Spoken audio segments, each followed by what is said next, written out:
जैसा कि अभी हम लोगों ने वचन को सुना, यूहन्ना 19वें अध्याय और उसका 25 से 27 पद तक, जहाँ पर लिखा है कि प्रभु यीशु के पास, क्रूस के पास, उसकी माता और उसकी माता की बहन क्लोपास की पत्नी मरियम और मरियम मगदलीनी खड़ी थी, और साथ ही उनका प्रिय चेला यूहन्ना भी खड़ा था।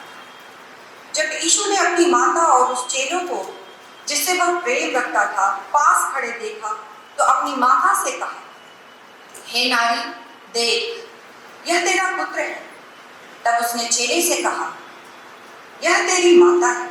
और उसी समय से वह चेला उसे अपने घर ले गया।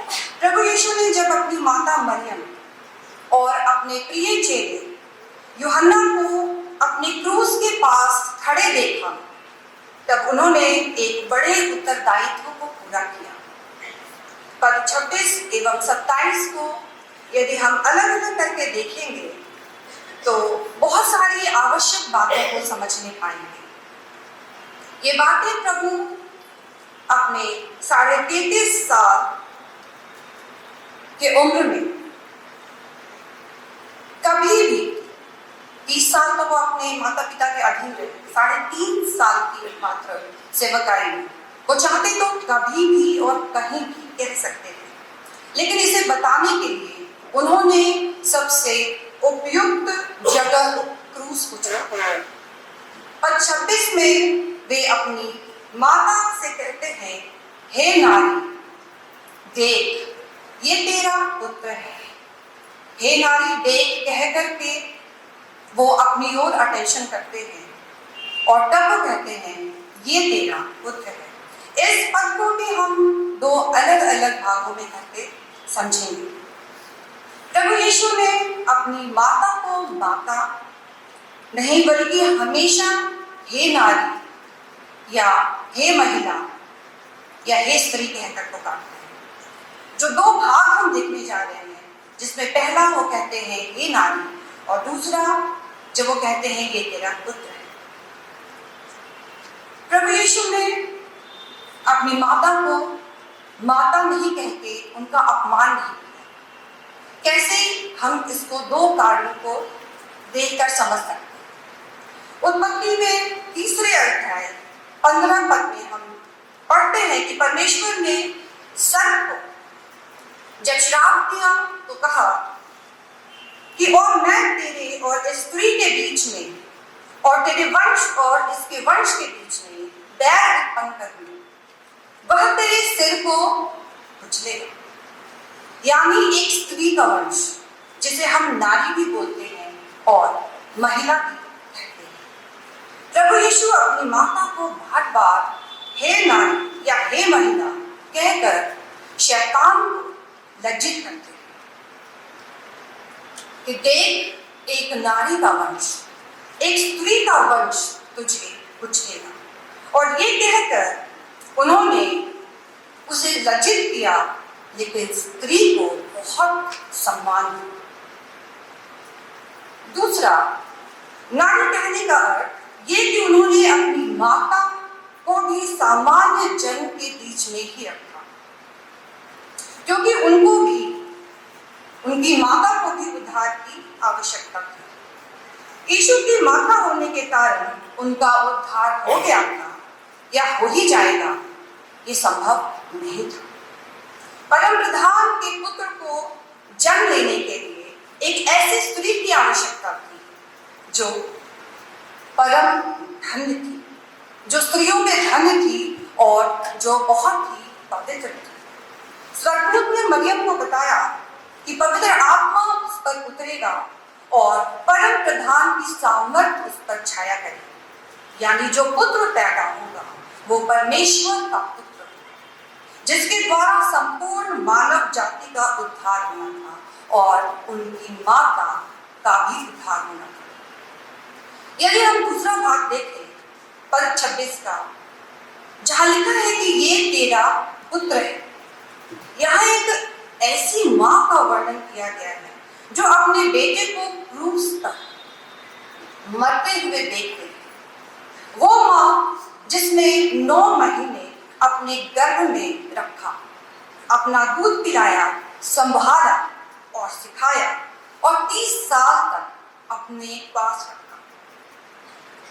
लूका रचित सुसमाचार में हम इस मां के दर्द को थोड़ा समझ सकते हैं। जब ये मंदिर से लौट रहे थे और यीशु इन्हें नहीं मिला, तब ये मां व्याकुल होते हुए, परेशान होते हुए उसे ढूंढ रही थी। एक बच्चे को जब चोट लग जाती है, तब उसकी मां कितनी दुखी हो जाती है। जरा सोचिए कि वो दृश्य कैसा होगा जब एक मां के सामने उसका 33.5 साल का बेटा लहूलुहान, फटे कपड़ों में, जिसके माथे पर कांटों का ताज था, और एक निर्दोष बेटा डाकुओं के बीच में लटका हुआ था। और जब उसे देख रही, उसका हृदय कितना तड़प रहा होगा जब अपने निर्दोष बेटे को अपनी आंखों के सामने वो मरते देख रही। उसका हृदय लूका में लिखे उस वचन के अनुरूप हुआ। उसका हृदय भी आर पार छिद गया। और वही यीशु अपनी माता के इस दर्द को समझ रहा। उसे क्रूस पर से अपनी माता की चिंता थी। अपने मरने के पहले उस महायाजक ने उस अपनी विधवा माता को ध्यान किया, उसकी सुधि और उसका पूरा प्रबंध किया और उसे कहा, देख, ये तेरा पुत्र है। उसे अपने अविश्वासी संबंधियों के साथ नहीं छोड़ा, बल्कि उसे अपने प्रिय चेले यूहन्ना को उसका पुत्र के रूप में ठहरा दिया, जिससे वो प्रेम रखता था। अब जब हम अगले पद 27 को देखेंगे, जहां लिखा है, तब उसने अपने चेले से कहा, यह तेरी माता है। और उसी समय से वह चेला उसे अपने घर ले गया। ये चेला, जिसका नाम यूहन्ना था, और प्रभु इससे बहुत प्रेम करता था। सभी चेलों में ये सबसे छोटा था और प्रभु यीशु मसीह के बहुत करीब बैठता था। लेकिन सिर्फ इन्हीं कारणों से प्रभु यीशु ने अपनी माता की जिम्मेदारी अपने चेले, अपने प्रिय चेले यूहन्ना को नहीं दे दिया। ऐसा नहीं कि उन्होंने कोई पक्षपात कर दिया कि जिससे वो प्रेम रखता है उसी को उसने सबसे बड़ी जिम्मेदारी, मुख्य जिम्मेदारी सौंपी। प्रभु ने ऐसा इसलिए किया क्योंकि यूहन्ना क्रूस के पास खड़ा था। वो प्रभु के लिए अवेलेबल था। वो क्रूस के पास अंतिम समय में भी उसके आज्ञा को सुनने के लिए खड़ा था।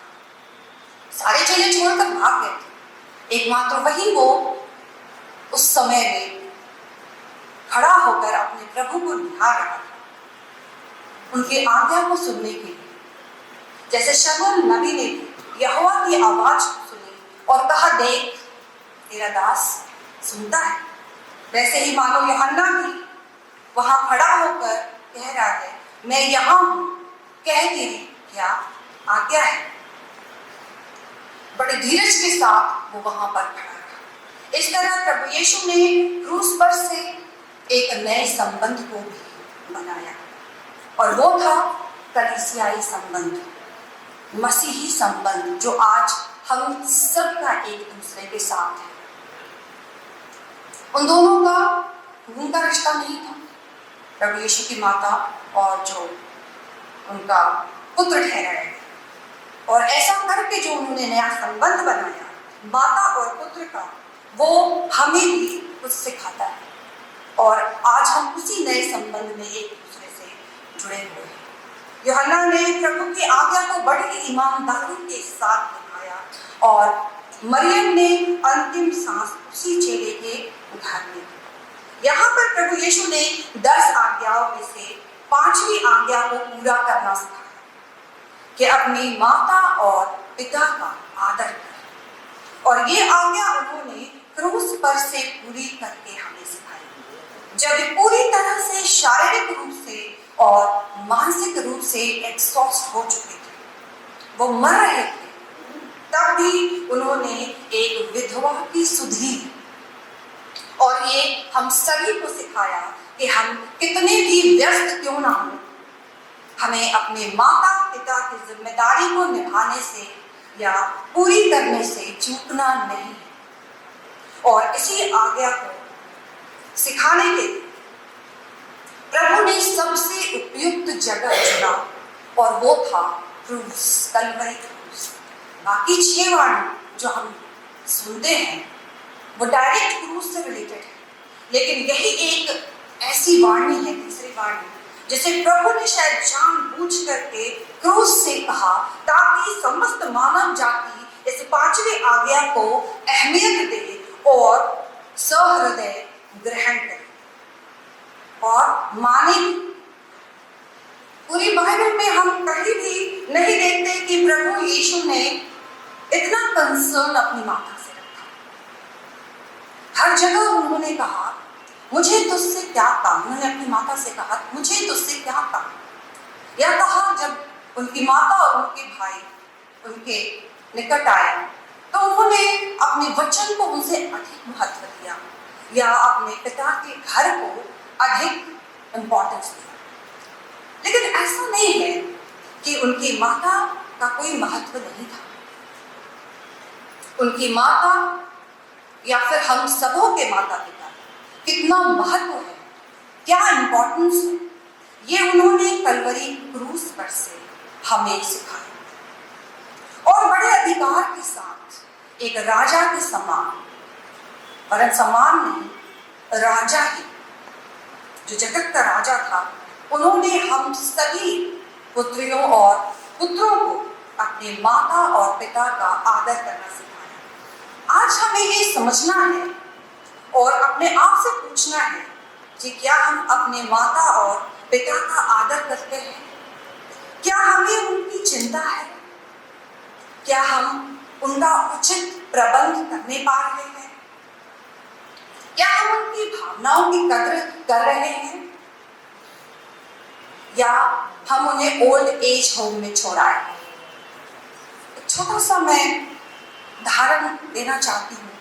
मेरी एक परिचित है, एक लड़की, वो एक ऐसे जगह में काम करती है जो एक बहुत बड़ा बंगला है और जिसमें सिर्फ एक वृद्ध माँ रहती है और उनके बेटे और बेटियां सब फॉरेन में रहते हैं और उसको 40 से 50 हजार के करीब रुपया मिलता है ताकि वो उस वृद्ध महिला की देखभाल कर सके और उनके बच्चे कभी कभी आया जाया करते हैं।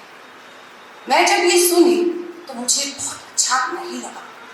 तो कहीं हम लोग भी ऐसे तो नहीं कि हमने अपनी माता या पिता को किसी के हवाले कर दिया है